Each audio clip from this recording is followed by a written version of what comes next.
You get to control how NTP is implemented, and there are a few different ways of going.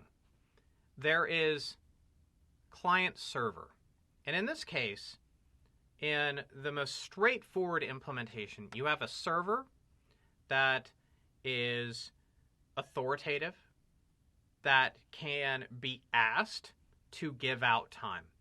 And a client would, via a unicast message, request time from the server. That's the most straightforward implementation. There is also a mechanism by which you can indicate to your chassis to push out the time periodically via broadcast. That's up to you. I'm not a huge fan of this implementation, but there is server-client where it's a broadcast modality. The server broadcasts it out, and clients have to be able to pick up that broadcast and say, I'm going to be listening to those messages and adapt my time to the messages that are broadcasted or multicasted out. It's a little too promiscuous for me. That's just my take on the matter. And then there is peer modes. This is a great solution.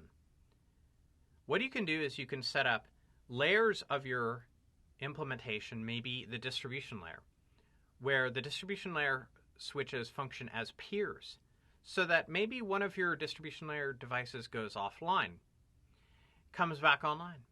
It can ask for help from a peer, and vice versa. A peer will function as a server to another peer. So it's even-keeled. They will give each other the time. And so that adds resiliency to those peers, because they don't even have to go up to a server. They can get their time from each other. So usually a robust implementation involves at least a few of these. My preferred implementation would be use client and server in a lot of places, and peers where I think that that's a better approach, and not so much go with the broadcast modality.